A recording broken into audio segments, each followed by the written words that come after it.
Bismillahirrahmanirrahim. Alhamdulillah Rabbil Alamin. Wassalatu wassalamu ala asyrafil mursalin Sayyidina wa maulana Muhammad wa ala alihi wa sahbihi ajma'in. Amma ba'du. Faqala al-imam al-mu'allif rahimahullah ta'ala wa ajamana bihi wa barakatuhu wa amana bikum bidarina amin. Qala radiyallahu anhu. Yani annahum mimma yajibu lahu ta'ala ayaquma binafsi ibadati. Bermaksud musannif sesungguhnya sebagian minnya min litab'id, sebagian daripada sesuatu yang wajib bagi Allah Ta'ala adalah bahwa Allah itu ayaquma binafsih, bahwa Allah itu maha cukup dengan zatnya. Ai bidatih, tafsirnya nafsih, ai zatih. Atau bi'aini sama. Jadi ada nafsun, ainun, zatun. Itu lafaz mutaradif. Makanya di dalam taukid maknawi ada ja'a zaidun nafsu atau ja'a zaidun ainu, bisa juga ja'a zaidun dzatu. Wa mana qiyami ta'ala bi nafsihi sabab tiqarihi li syai'in al-asya'i. Adapun maksud daripada qiyamu bi nafsihi yaitu mencabut butuhnya Allah Ta'ala bagi sesuatu dari segala hal, dari segala sesuatu. Salbu itu maknanya nafyu, jadi tidak butuh, tidak butuh apapun selain zatnya. Jadi salbu tiqarihi li syai'in minal asya'. Syai'in ini bisa ada dua pengertiannya. Satu, zatin yaqumu biha. Yang kedua, mukhassisin yujiduhu. Pertama adalah zat menempat. Allah tidak butuh karena Allah bukan sifat. Yang kedua, mukhassisin, zat yang mencipta karena Allah bersifat qidam. Fala yabtakiru ta'ala ila mahallin aidatin siwa dzatih yujadu biha. Maka tidaklah butuh Allah Ta'ala kepada tempat, artinya kepada zat yang selain daripada zatnya, yang mana Allah ada di dalam zat tersebut. Kama tujadu sifatu fil mausufi, seperti halnya didapatkan satu sifat pada zat mausuf itu zat. Lianna dzalika la yakunu illa li sifati, karena sesungguhnya hal itu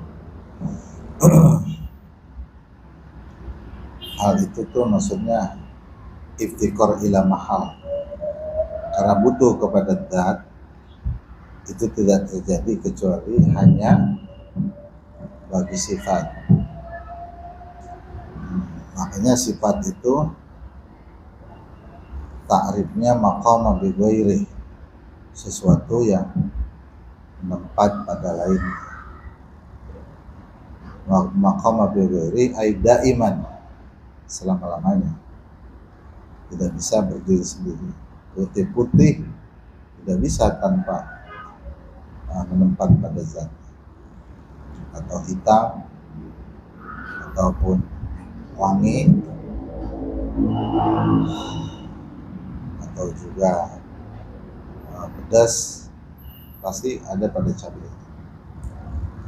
Contoh itu. Nah, Allah Ta'ala itu zat yang mempunyai sifat. Andaikan sifat tidak tersifat dengan sifat itu. Jadi lianna sifata la tattasifu bis sifati.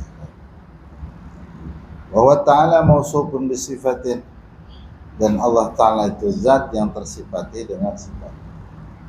Walaysa jalla wa ada bisifatin kama taddahi nasara wa man fi ma'nahum minal batiniyah. Dan tidaklah Allah Ta'ala itu adalah sifat sebagaimana itu pernyataan orang-orang Nasrani dan orang yang sama dengan mereka daripada kaum batinnya.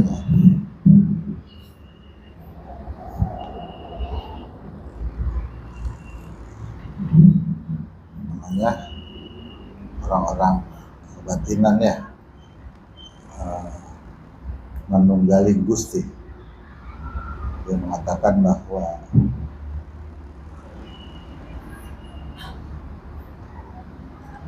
Tuhan itu bisa menempat pada benda tertentu.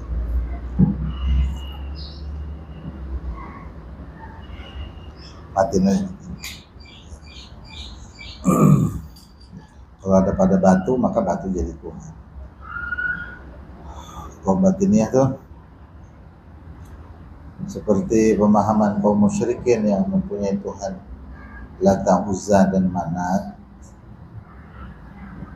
karena mereka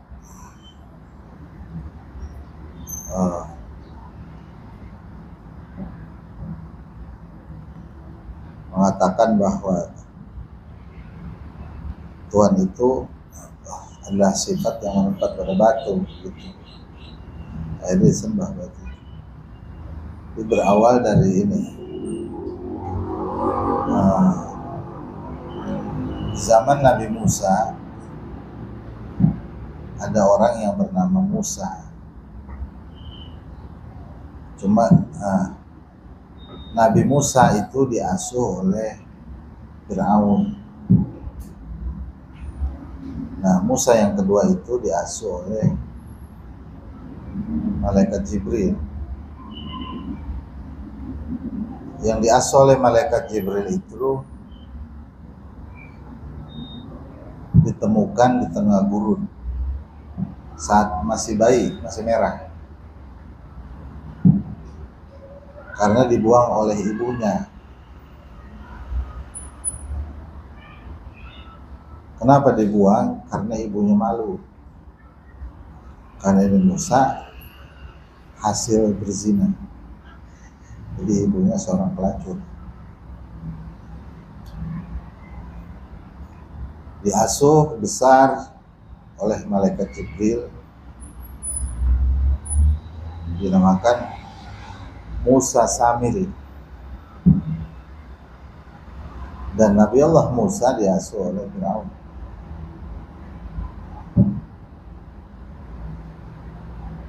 Walaupun diasuh oleh Fir'aun, karena memang takdir Allah menetapkan bahwa beliau adalah seorang Rasul, maka tetap menjadi Rasul. Sementara yang diasuh malaikat Jibril memang takdirnya dia seorang kafir, maka tetap menjadi kafir. Akhirnya dia yang menjadi musuh Nabi Musa. Maka ulama bilang wa Musal ladzi rabbahu Fir'aunu mursalu wa Musa alladzi rabbahu Jibrilu kafiru. Musa yang diasuh oleh Fir'aun itu adalah Rasul, dan Musa yang diasuh oleh malaikat Jibril adalah orang kafir. Saat Nabi Musa membelah laut, Musa Samiri masih ikut dengan Nabi Musa.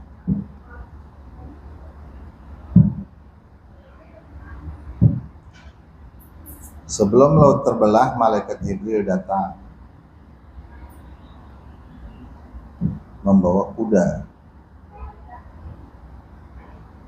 yang mendampingi Nabi Musa sampai terus menyeberang lautan itu. Nah, karena memang Musa Samiri paham betul ayah angkatnya seorang malaikat yang sakti.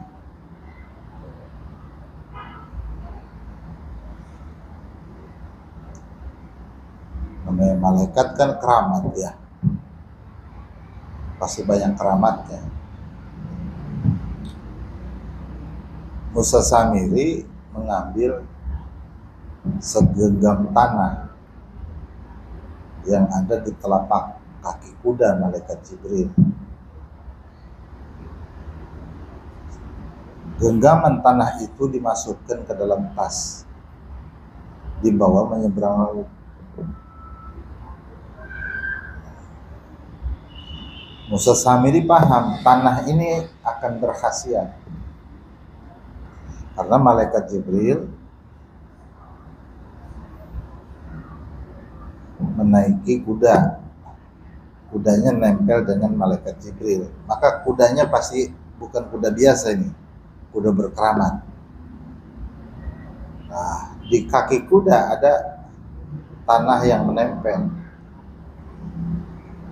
maka tanah yang di kaki kuda pasti berkeramat gitu.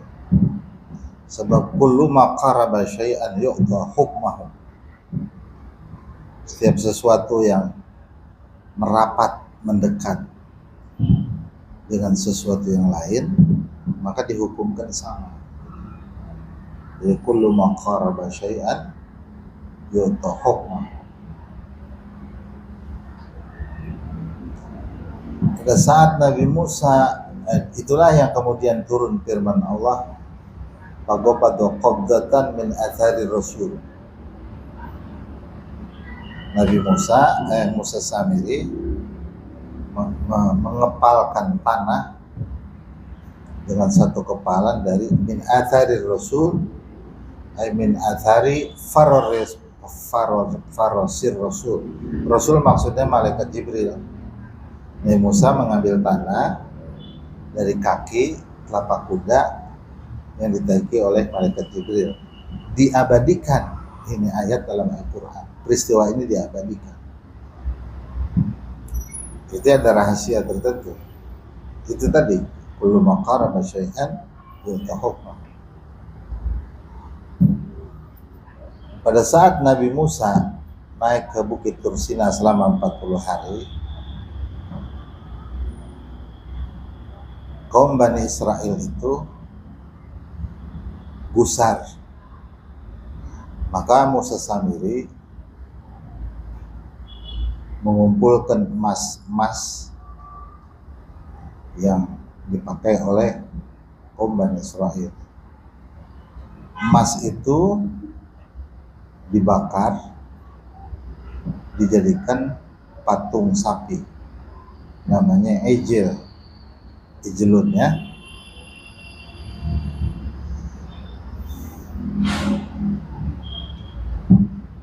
Kemudian patung sapi itu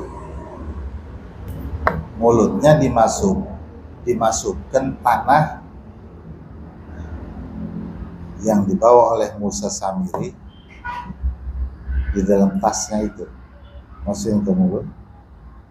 Saat dimasukin ke mulut patung anak sapi itu bisa ngomong.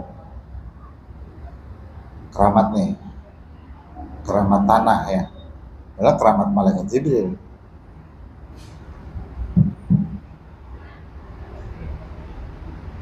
Bisa ngomong.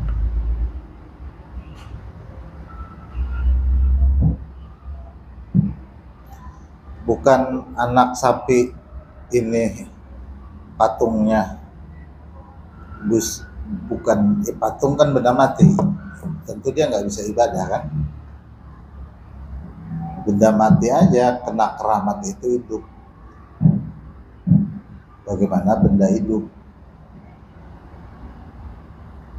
Musa Samiri walaupun bawa tanah, dia niatnya nggak baik. Akhirnya anak sapi itu disembah oleh Musa Samiri. Jadi awal orang yang murtad dari Bani Israel, Musa Samiri. Bisa ngomong. Kemudian kaum Bani Israel ikut menyembahnya. Inilah awal berhala. Akhirnya mereka katakan bahwa Tuhan bersemayam pada patung anak sapi. Maka patung anak sapi dianggap Tuhan. Ini konsep kaum batiniyah. Jadi semua orang-orang yang menyembah makhluk di alam semesta, konsepnya sama dengan Musa Samiri, yang menyembah matahari, menyembah bulan, menyembah bintang, menyembah pohon, menyembah keris, gitu, menyembah angin, menyembah api, yang kemudian dirubah namanya, ya, menjadi Lata, menjadi Uzza, menjadi Manat, atau menjadi Musa, Yesus, ya, menjadi ibunya, menjadi Allah, kata dia. Paham-paham Trinitas yang pada dasarnya mempunyai prinsip dan pemahaman yang sama. Makanya waman bimaknahum minal batiniyah. Paham ya? Jadi intinya mereka menganggap bahwa Tuhan itu sifat. Dia tahu itu patung gitu. Cuman karena dia terasuki oleh Tuhan tuh, jadi kesurupan Tuhan, kan keren namanya. Ya. Jadi ini batu patung kesurupan Tuhan. Terus akhirnya setan masuk gitu, untuk mengukurkan. La ughwiyannahum ajma'in, kata setan itu saat keluar dari surga, aku akan sesatkan mereka semua. Halakallahu ta'ala jami'ahum, semoga seluruhnya Allah binasakan.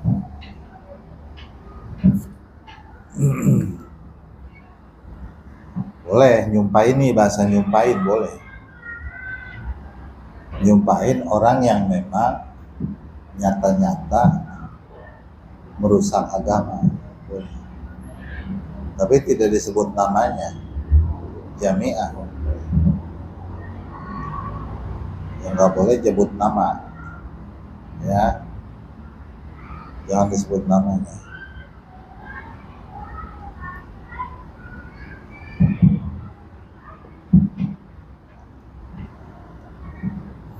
Kecuali orang yang memang Allah sebut namanya, seperti Tabbat yada Abi Lahab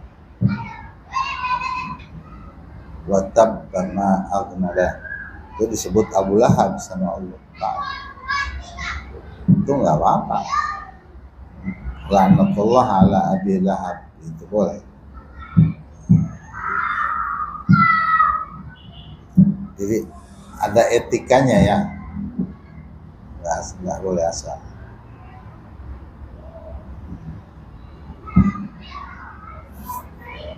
Wasayati burhanu zalika inda ta'arudina insyaallah ta'ala al-barahini. Akan datang dalil hal tersebut. Dalil apa tuh? Allah tidak membutuhkan zat. Allah bukan sifat. Jika aku menjelaskan tentang dalil-dalil sifat 20, nanti memang bagian metode beliau ini menyebutkan sifat wajib secara keseluruhan, terus menyebutkan sifat mustahil secara keseluruhan, baru menyebutkan dalil-dalil secara keseluruhan, gitu. Kalau kitab-kitab lain sifat mustahil dalil satu paket, sifat mustahil dalil. Kalau beliau tidak, Jadi sifat wajib dulu, nanti kemudian sifat-sifat mustahil, baru dalil. Kedua, wa kadzalika la yabtakiru ta'ala ila mukhassisin ay fa'ilin yukhassisu bil wujud. Begitu pula Allah tidak butuh pada pencipta, artinya pencipta yang menentukan Allah Ta'ala bersifat wujud. La bidati wa la bisifatin min sifati, tidak butuh baik pada wujud zatnya atau wujud sifatnya. Ini sifatnya maksudnya sifat ma'ani, sebab sifat ma'ani itu sifat wujudiyah, bersifat wujud. Kenapa? Liwujubil qidami wal baqai. Berarti ta'ala karena Allah wajib bersifat qidam dan baqa. Qidam dan baqa itu menafikan akan sifat tiada, baik ketiadaan awal maupun ketiadaan akhir. Disebut dengan adam sabik dan adam lahik. Jadi kalau qidam menafikan adam sabik, ketiadaan awal, baqa menafikan adam lahik. Jadi tidak sekalipun Allah bersifat tiada, ada selamanya. Begitulah Tuhan. Karena itu tidak butuh pada yang mengadakan. Tidak ada. Jadi kalau diadakan berarti baru.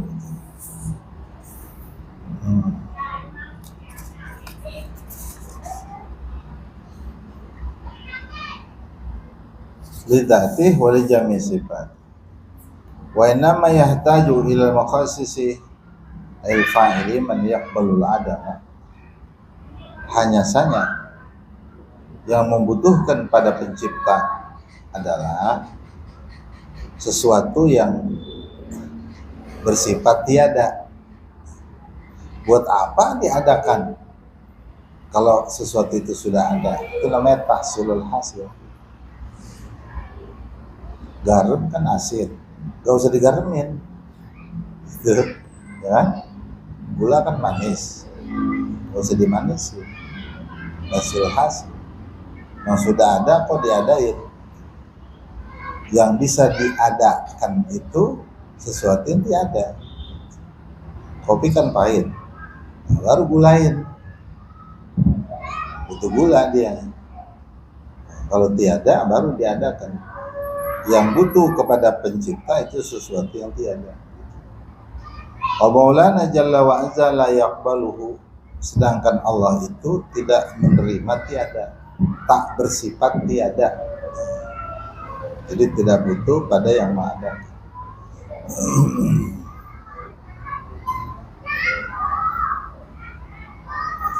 Jadi dua paham ini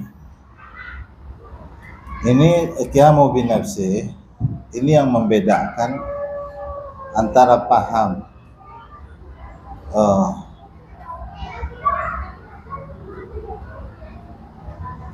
tentang monotheism. Monotheism itu keesaan Tuhan, paham ketauhidan.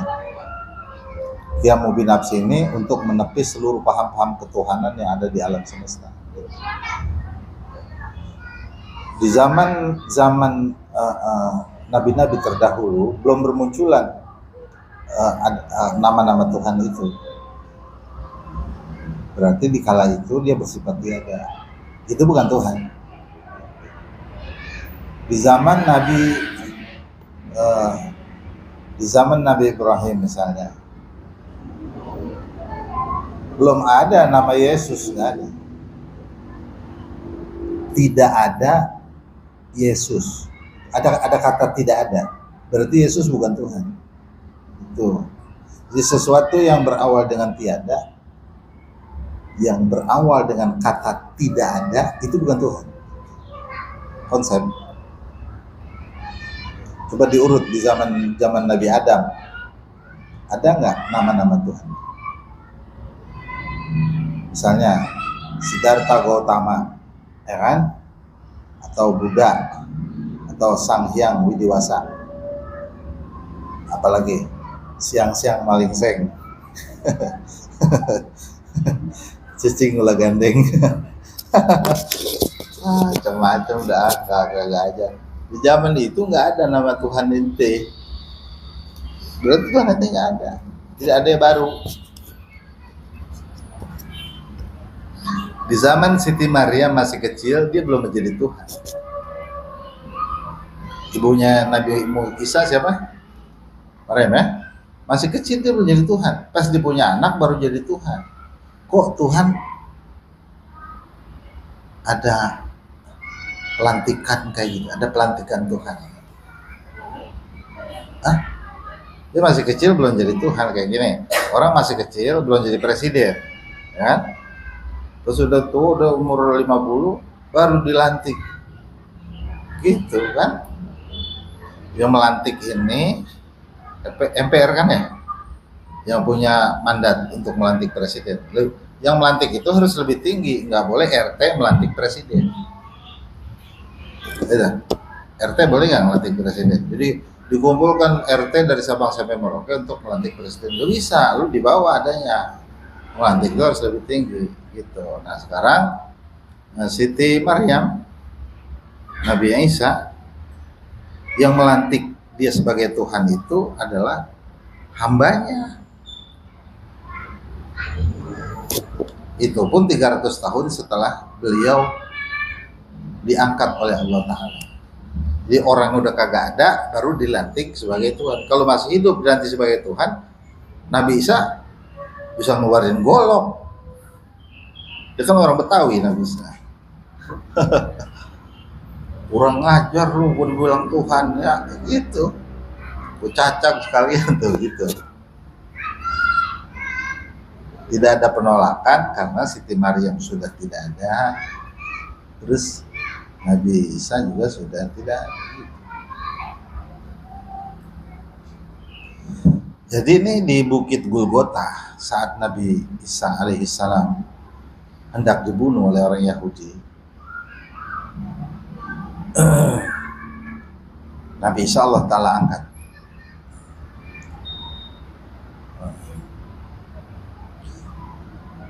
Jadi wa ma qataluhu wa ma salabuhu bal syubbiha lahum. Jadi Nabi Musa tidak dibunuh mereka, tidak pula disalib.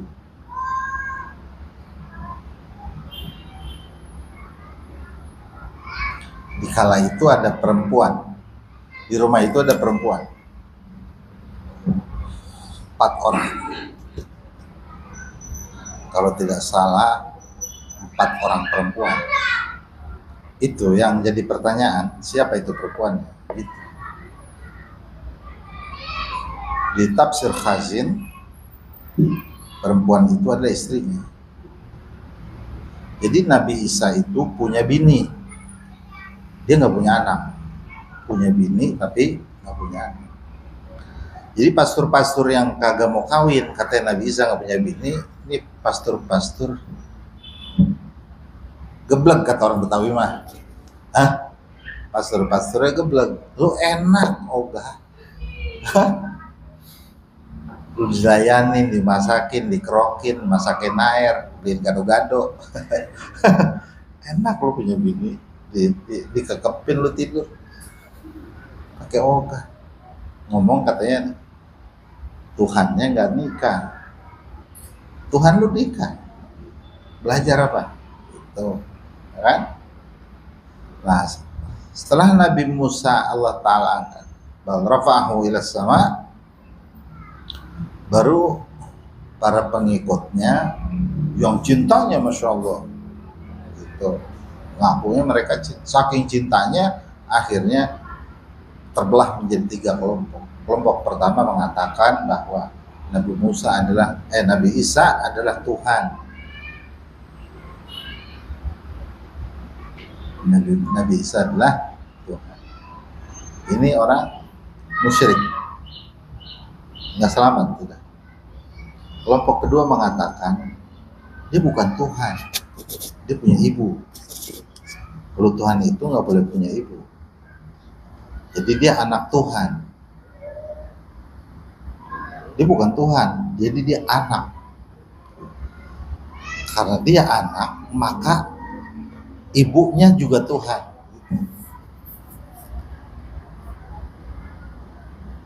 Jadi ada ayah Tuhan,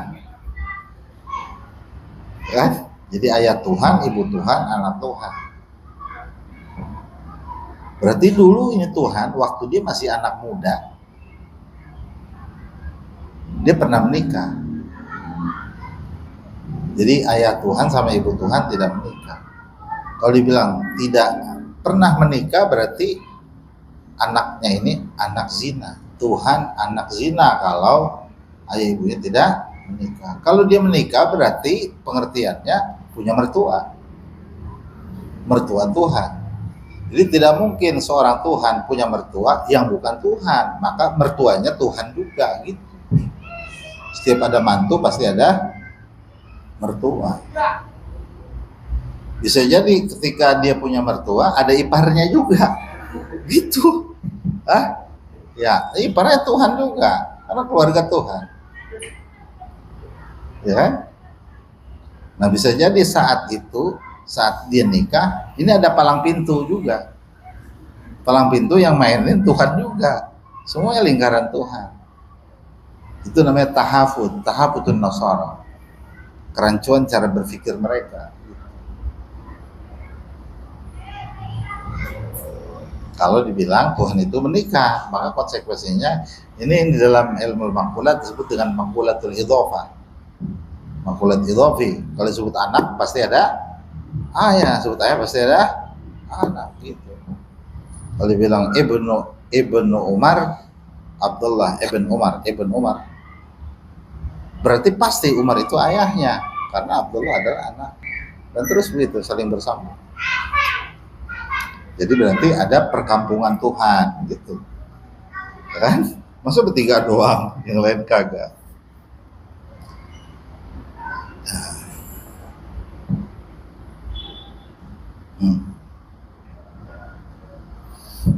Nah, ini juga salah yang mengatakan bahwa Nabi Isa adalah anak Tuhan. Yang ketiga mengatakan bukan Tuhan dia. Jadi dia yaqulu kama naqulu wa yashrabu kama nashrabu gitu. Wa yatagawwadu kama natagawwad. Kalau lapar dimakan, haus diminum, kenyang dibuang air. Bukan Tuhan sama kita. Gitu. Dia Rasul. Nah, ini benar nih. Dia benar. Jadi la ilaha illallah Isa Rasulullah. Yang tiga.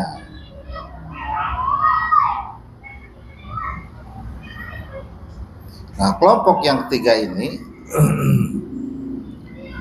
seharusnya selamat. Dia benar. Cuman pada saat datang Nabi Muhammad SAW, kelompok yang ketiga ini mengingkari kerasulan Nabi Muhammad. Dia ingkar sama Rasulullah. Gitu. Kalau terhadap keesaan Allah Ta'ala dia tidak benar. Kemudian terhadap kenabian Nabi Isa dia tidak benar. Cuman dia mengingkari Nabi Muhammad. Dan misalkan la nufarriqu baina ahadin mir rusulih. Ya, tidak boleh dibeda-bedakan. Dibedain, dia nggak mau. Karena faktor hasad, ada hasud dengan Rasulullah. Akhirnya tidak selamat lagi gitu. Jadi akhirnya semua kaum Nasrani nggak diselamat. Faidan yastahilu ala maulana jalla wa azza al-iftiqar umuman. Bila demikian, maka mustahil bagi Tuhan kita bersifat butuh secara menyeluruh. Maksudnya umuman, ay mutlaqan, sama. Umuman ay mutlaqan, maksudnya mutlaqan, baik kepada zat maupun kepada mukhassis. Wa bihadza ta'rifu anna muradana bil mahalli fi asl aqidati adzatu. Dengan ini kau dapat ketahui sungguh maksudku dengan kata mahal di dalam matan akidah adalah zat, yang dimaksud maha adalah zat.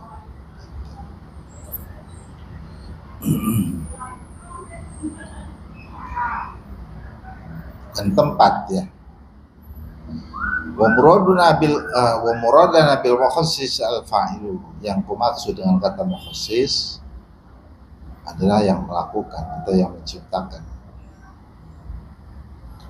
Dibahasakan dengan mukhassis karena mukhassis itu disebut ta'alluq tahsis. Ta'alluq tahsis itu ta'alluq iradah. Setiap yang mencipta harus mengirodah terdahulu, mentahsisnya, baru kemudian qudrat.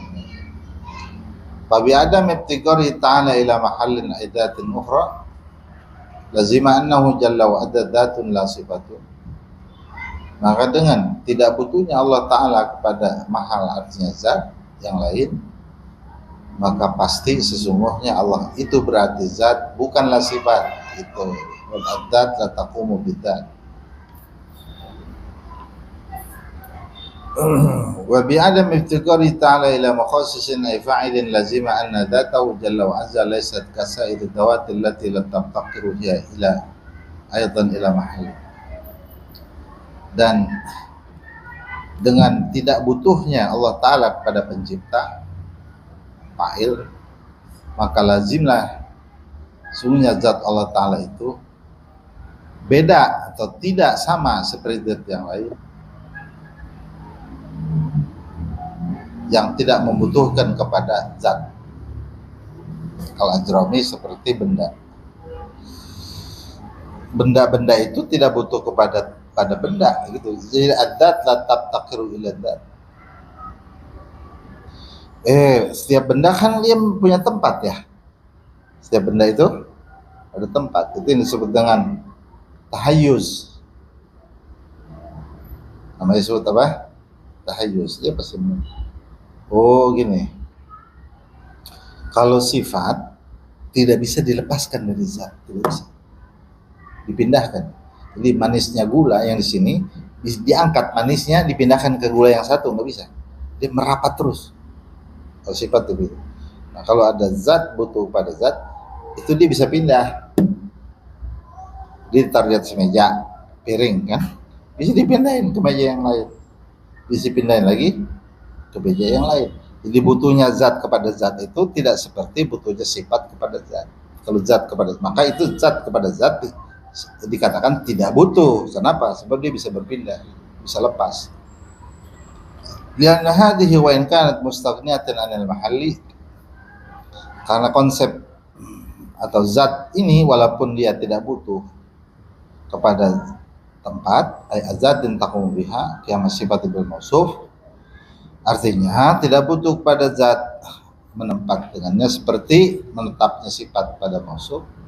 Fahiya mubtaqiratun ibtidaan wa dawaman ibtiqaran durudian laziman ilal mukhassis. Walaupun dia tidak seperti butuhnya sifat kepada zat, tapi dia butuh ilal mukhassis. Tadi kan nih, fahiya mubtaqirun ilal mukhassis.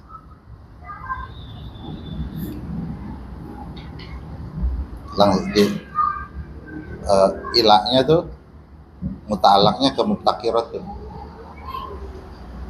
Jadi untuk memahami redaksi kitab, kalau muta'alaknya jauh, maka deketin. Fahiya mubtaqiratun ilal mukhassis gitu. Yang lain buang dulu. Maka sesungguhnya dia butuh pada pencipta. Baru yang lain baca. Ibtidaan, wadawaman, ibtiqaran, darurian, laziman gitu.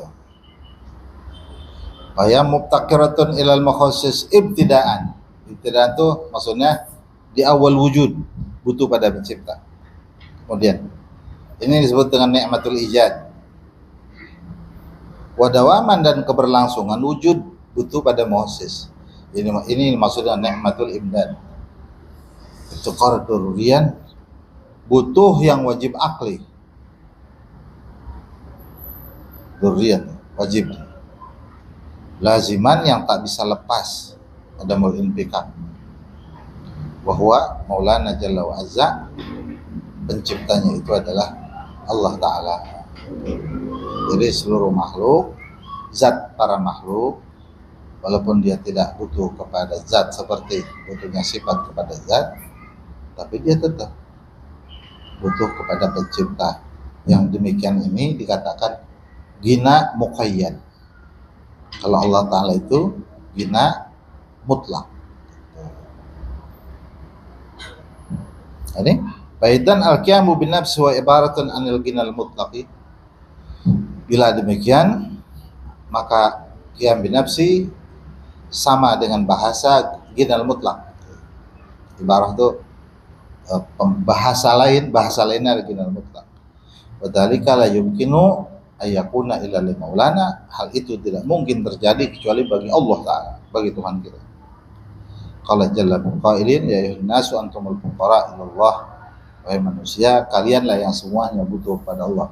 Ini namanya ibtikar. Mubtakir ilahi kullu ma'adah.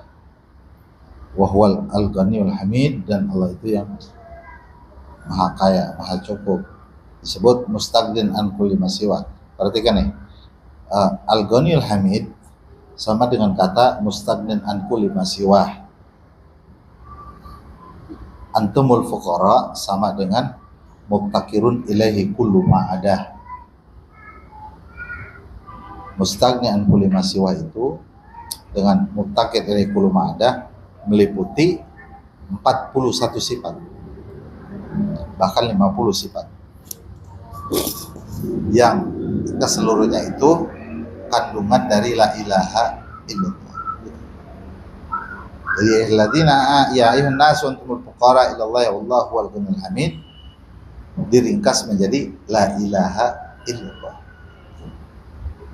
dimasukkan. Ntar di depan bakal dirinci yang 50. Allahus samad lam yalid wa lam yulad wa qala ta'ala Allahus samad dimaksud oleh seluruh makhluk mubtakir ilaihi kullu ma'adah, lam yalid tidak lahir, tidak melahirkan, tidak dilahirkan, lam yakul lahu kufuwan ahad.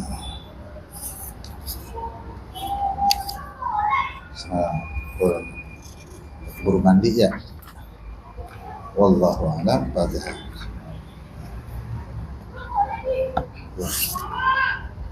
Ya Rabbana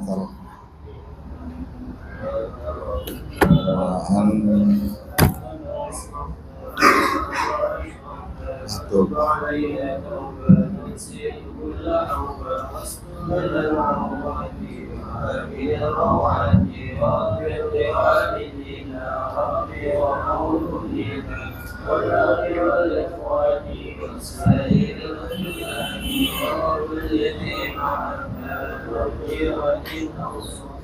والمسلمين أجمعين ربي اسمع والغيوب منا بإنسان منا بالمصطفى الرسول الله بكل سؤال صلى وسلم ربي عليه عبد الحج وآله وصحبه أمداد بشر الصبر والحمد لله في الفتح والثناء